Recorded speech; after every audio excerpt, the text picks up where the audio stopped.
Sup guys, so I'm here, college, this is where I am. I'll show you around my room in a second, but I have so much to tell you guys to start out with.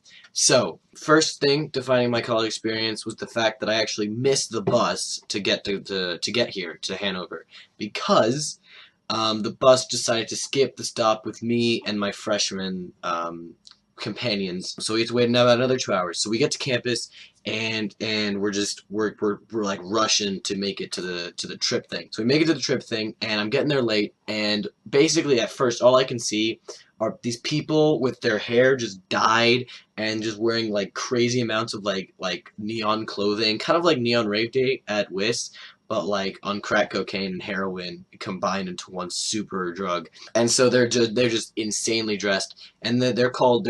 So this is all gonna be really confusing. It took me forever to figure it out, but I'm just gonna blurt it. So they're H Crew. That stands for Hanover Crew. All the crews are only for the trips, the DOC trips. That's what I went on. So the DOC stands for Dartmouth Outing Club, and those are for all the freshmen do. You can elect not to do it, but like 97 or something percent of the kids do it. Um, and so H Crew is Hanover Crew. They organize things in Hanover, which is the town that Dartmouth is in. They're dressed crazily, and then they introduce themselves, and they introduce the trip leaders. So there are 2 trip leaders per trip.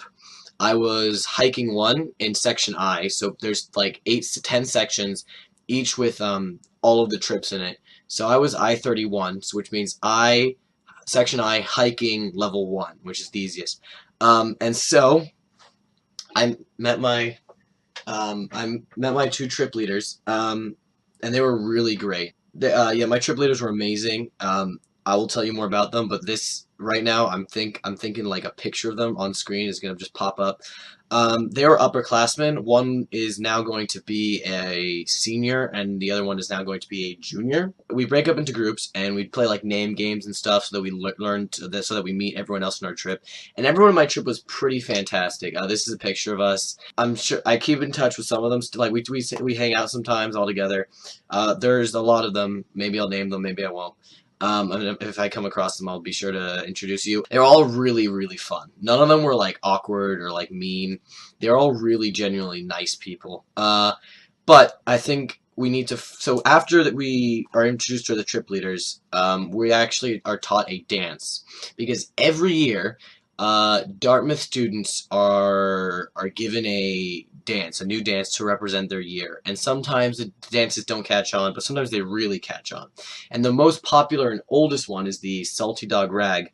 And maybe, so this is what it looks like. It's actually a lot harder than it looks. So we just did that dance for now. But there were plenty more to come. Literally, my week has been like High School Musical because people just randomly break out into song everywhere. So we had, so then they're telling us, oh, we need to do a mandatory safety talk. You know, you're gonna be in the woods, and so we head downstairs into the basement of this place. They're all getting ready there at H Crew, and then they introduce themselves, and 2 people stand up and start to talk about safety. So they say, okay, we're going to give you these bright vests that you have to wear whenever you cross the street. These are the medicines you're going to bring along. Here's how here's how to tie a sling. And they do this in about like a span of 2 or 3 minutes, for like 5 minutes. So halfway through, they get into a fake fight.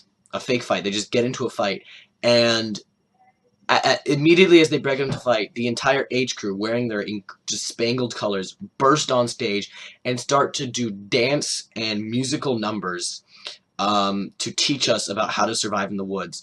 So some of them were kind of themed around like, hey guys, Dartmouth is your home now. Don't feel everyone's here to help. Everyone feels the same way. Just, if you haven't, just like, talk about it. There were some about like, I think the highlight probably was teaching us how to poop in the woods with Let It Go. Dig a hole, let it go, and lots of dance moves, to kind of fit with the theme. And, there was a few that were a little creepy, because we were known as trippies, because we were on trips, and we're 18s. And the H Crew everyone gets really enthusiastic about these trips, and they really loved introducing the new 18s. People in Dartmouth are called by their class a year, so freshmen are 18s, seniors are 15s this year. There was actually a line in a song that went something along the lines of, if it was legal, we would kiss you. little creepy, but I appreciate the sentiment. And then after that, this is like 6 or 7 songs, and they're all like really well coordinated. Like they know what they're doing. Like they have to spend so much time doing all this stuff. And then we all just start kind of dancing together, and we're doing these dances. And of course, the fan favorite is the dance Every Time We Touch, which is insanely fun. It may not look like really intense and really fun, but if you get enough people doing it, it's so much fun. And then we left for our trips. And I keep checking. I keep thinking people are going to come in. So then after that safety talk, we all had dinner outside. Some really tasty chili with corn. And then we went to go sleep on an indoor field, because everyone was sleeping together on an indoor field. You slept by group, and you got together, you packed your packs with like food, water, supplies, stuff, anything you really needed. And then we went to sleep, and in the morning at 5:45 they wake us up with the song from The Lion King, The Circle of Life, because that is an excellent waking up song. Makes a lot of sense. And there's a few other songs. Patrick will recognize this song, which I'm playing right now. It's not actually playing where I am right now, but it will be playing, and Patrick will recognize it. Maybe Nick, but you'll recognize it. And then we left for our trips, and we got to the trail, and we started hiking up it with our packs. And that was the hardest part, because you had to walk about 1.5 miles with a full pack. Like it was kind of heavy, but it wasn't that bad. So we do that 1.5 miles. It's not too bad. We set up camp, and then we walked to the top of Holt's Ledge. And the view was spectacular. These are pictures courtesy of Nadine. Another one of my trippies, Anna, took really beautiful photos with a nice camera, but they're not developed yet. So as soon as I get those, I will show them in my next video. And up there we learned the alma mater for the school. So the school song, and it's a cool song.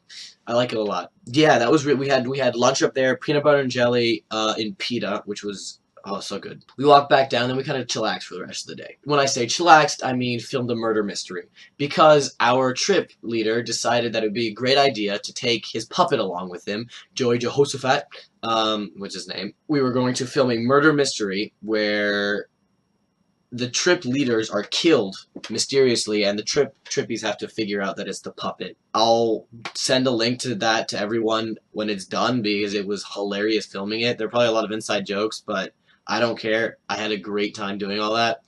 Other than that, then the next day, we got up, we hiked about 9 miles. We hiked about 4.5 to another mountain view, a really nice view, and then we hiked back. We had lunch on the other side. Dinner first night was mac and cheese.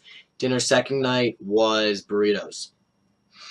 And this morning, the first morning, after we slept in the camp, which was actually quite nice, we got raided by Vox Crew. So we had H Crew, and now we have Vox Crew.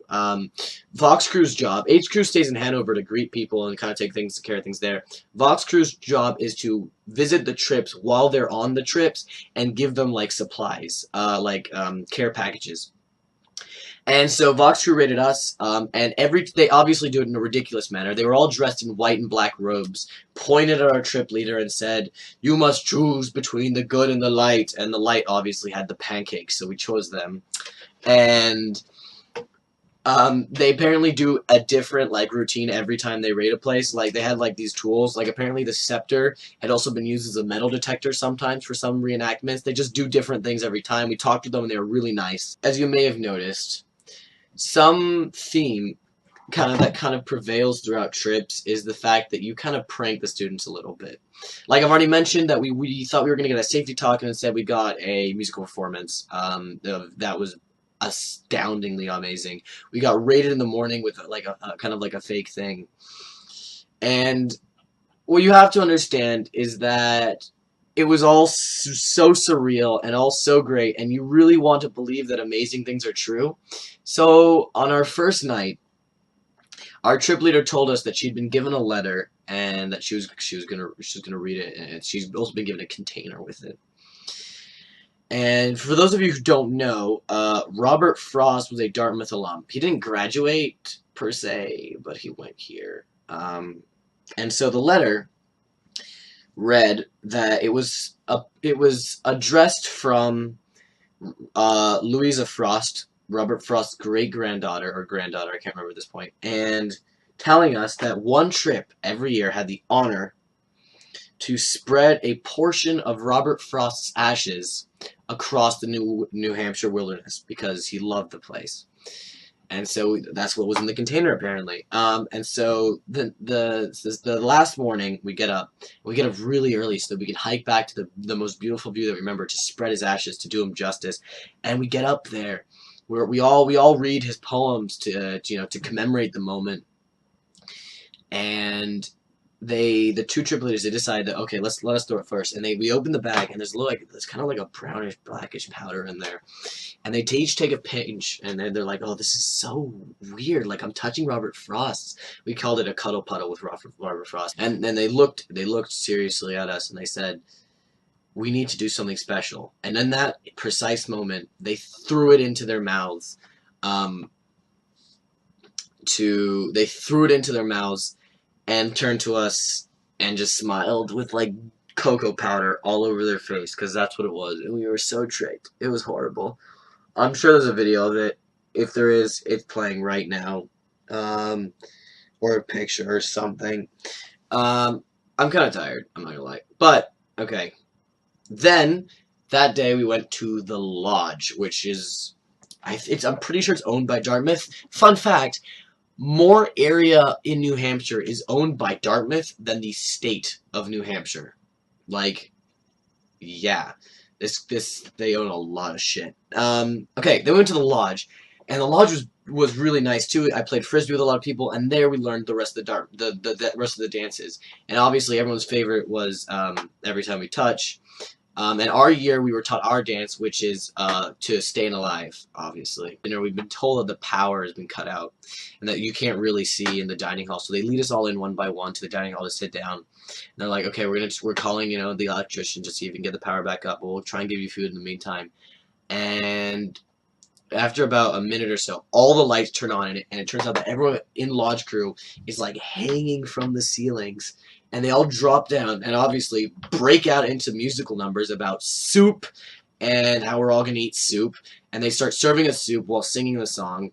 And then we all finish our soup, and they get really sad. They sing a song about how there's no more soup. But halfway through that song, someone comes out and says, "There's more soup." And then they start singing about soup again. And then they finish the soup, but then they have a salad song, a corn song, there's a lasagna song.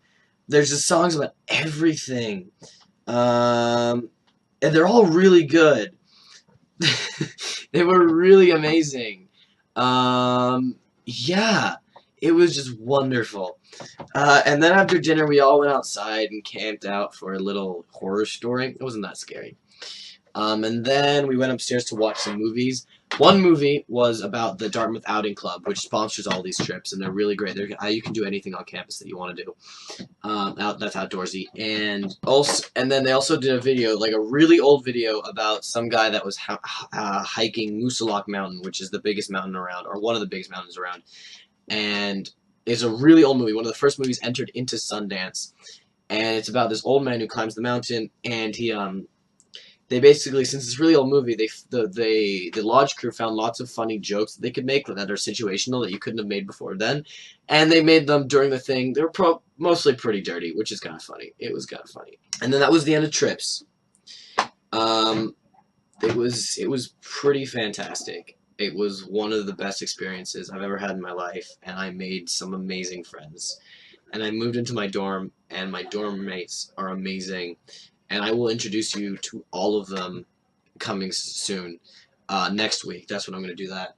My room is almost finished in terms of how cool it looks. You can see my Totoro up there, and my bed is over here. I'll give you a proper tour once I've hung up my posters, and that'll definitely be ready by next week. I miss all of you guys so much, but it's so fantastic here. I just can't wait to show you everyone, and I want all of you to just have as an amazing time as I am, and just keep trying to post videos, stay in touch, and if you ever come visit, there's space on my floor.